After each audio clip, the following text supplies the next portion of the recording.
એવો વિશ્વાસ પ્રભુ ઉપર રાખવાનો. એવો વિશ્વાસ કરદમ ઋષિ અને દેવહૂતિ માતાને હતો. એને વિશ્વાસ છે કે પ્રભુ મારે ઘરે ચોક્કસ પધારવાના છે. અને 9 કન્યા પછી કરદમ ઋષિને ત્યાં સુંદર લાલાનો જન્મ થયો. એનું નામ કપિલદેવજી મહારાજ પાડવામાં આવ્યું. ગઈકાલે બહુ સુંદર કથા કપિલનારાયણની. બોલીએ કપિલનારાયણ ભગવાન કી જય. જે 9 કન્યા હતી, નવદા ભક્તિનું પ્રકરણ હતું. જ્યાં સુધી નવદા ભક્તિ ન આવે ત્યાં સુધી ભગવાન પધારતા.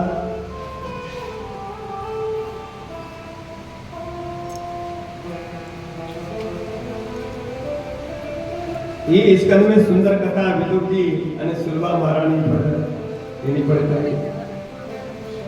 વરા ભગવાનનો પ્રાદુર્ભાવ કાલે થયો.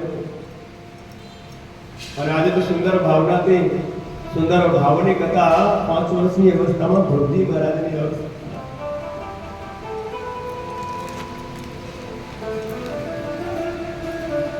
ભગવાન શાંતિ દુખી બનીને ગયા. કૃષ્ણના રાજમહેલમાં દુર્યોધન ખૂબ આગતા સ્વાગતા કરી, શરણાઈઓ વગાડી, છપ્પન ભોગ તૈયાર કરી દીધા.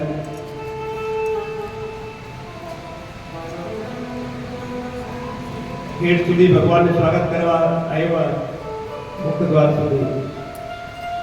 અને વિનંતી કરી તો મારા કચ્છમાં ચાલક નહીં, હું શાંતિ દૂત બની રહ્યો છું. હું રાજમહેલમાં तुम्हारे कस्म नहीं चाहिए, हम सभा में हूं. कृष्णदास जी को भगवान ने समझाया पर न समझा.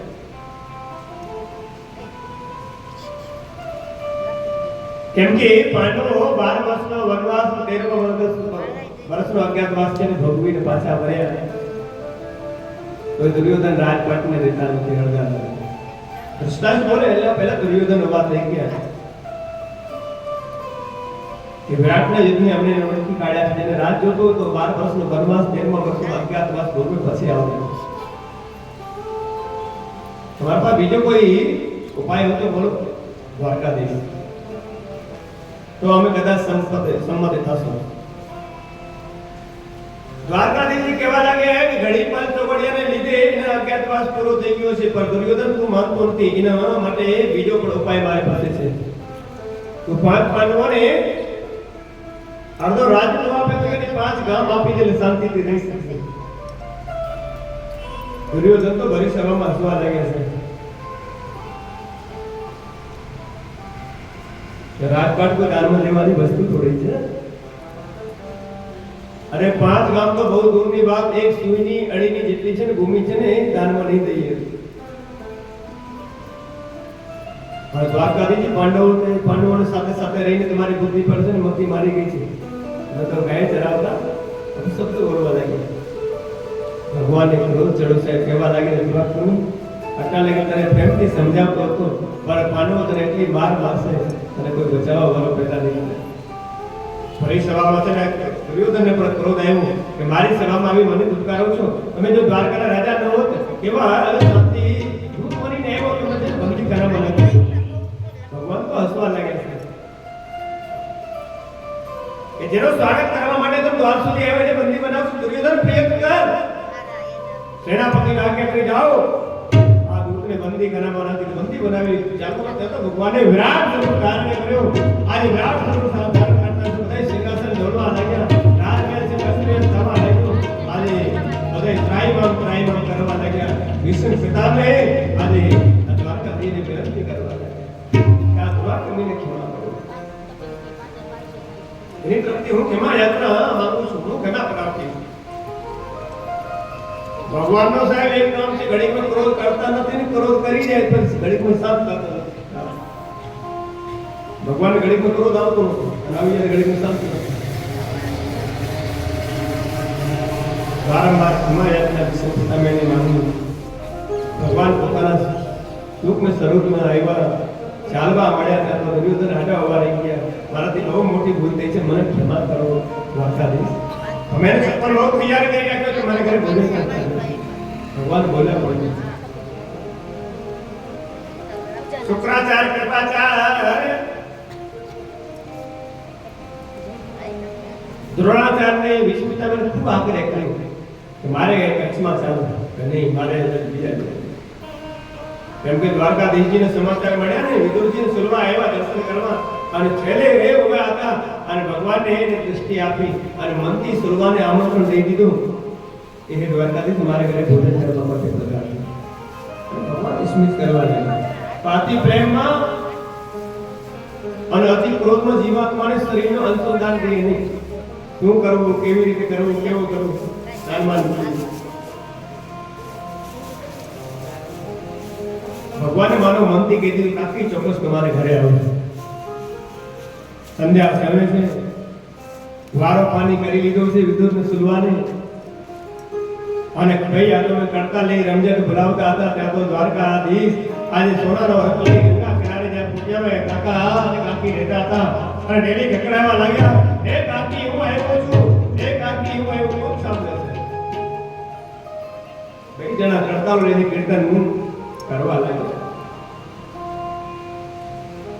હે ઓમ નમઃ ભગવતે વાસુદેવાય,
ભગવાન પોતે અંદર પધારે.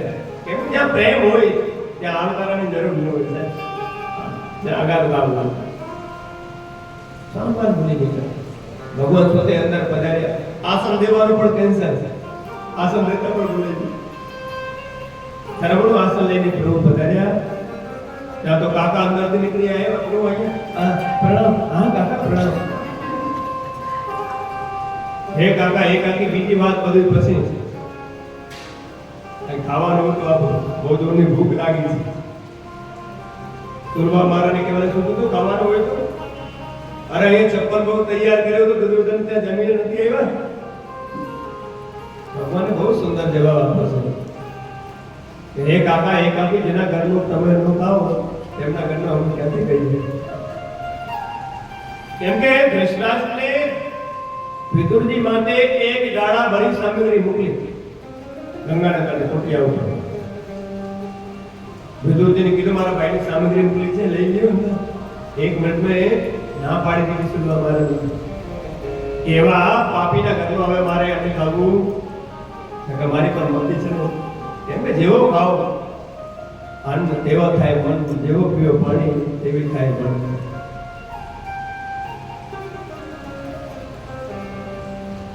ગઈકાલે ભીષ્મ પિતામહનો છે પ્રસંગ આવ્યો હતો. ભીષ્મ પિતામહને પાપીના ઘરમાં દુર્યોધનનો અન્ન ખાધો હતો અને ભીષ્મ પિતાને તેની મતી માની ગઈ છે. તેથી કઈ બોલી શક્યા નહીં. એટલે તો દ્રષ્ટિ દોષ લાગ્યો ને. ખાનપાનમાં બહુ ખાસ ધ્યાન રાખવાનું. જ્યાં ત્યાં ના ખાવું, જેવા તેવાને ઘરે ના ખાવું અને જેવો તેવો ન ખાવું.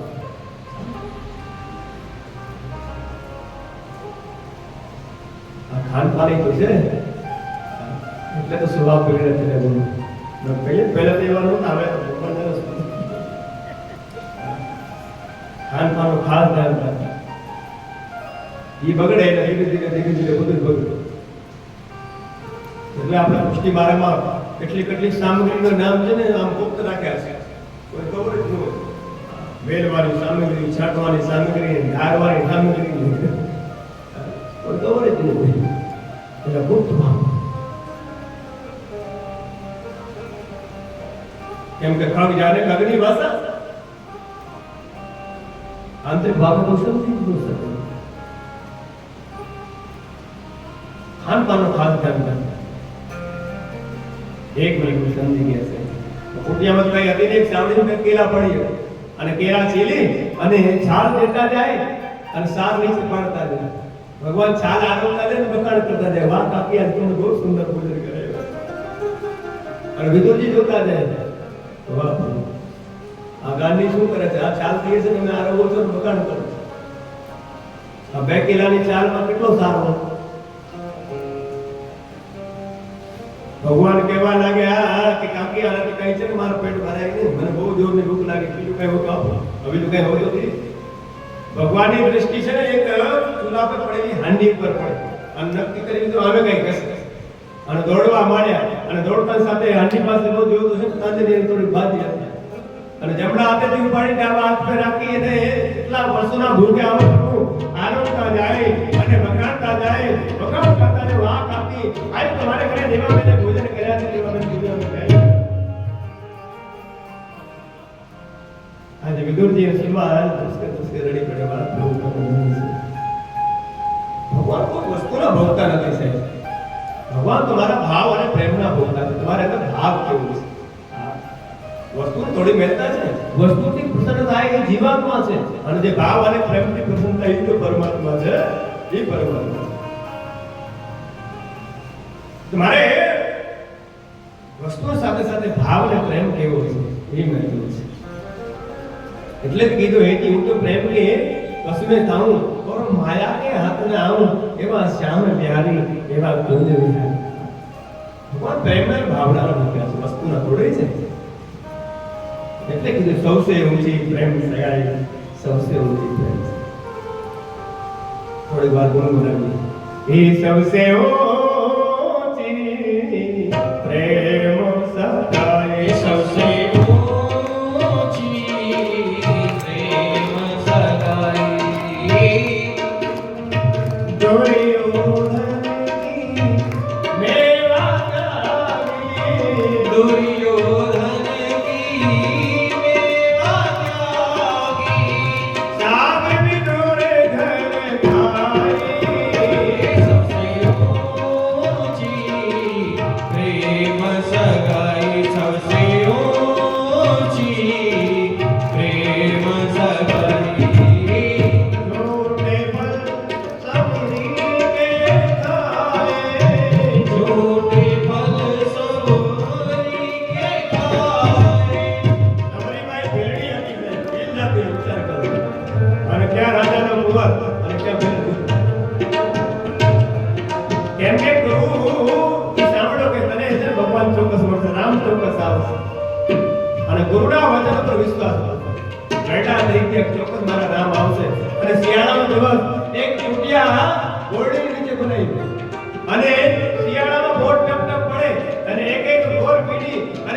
Hallelujah.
સૌથી નીચામાં નીચું કામ ભગવાનને કર્યું. રાજપૂત જગમાં બધાને એઠી પાત્ર ઉપાડી છે. જેને દ્વારકા નગરી હોય સોનાની, આગળ પાછળ નોકર ચાકર હજારો કામ કરતા હોય એ પાત્ર ઉપાડે. આપણે કચરો ઉપાડતા કેટલી શરમ લાગે. આપણને ભગવાન શીખડાવે જ્યાં સુધી તમે નીચામાં નીચી સેવા ન કરો ત્યાં સુધી ઊંચામાં ઊંચી પદ પ્રતિષ્ઠા તમને નહીં મળે છે.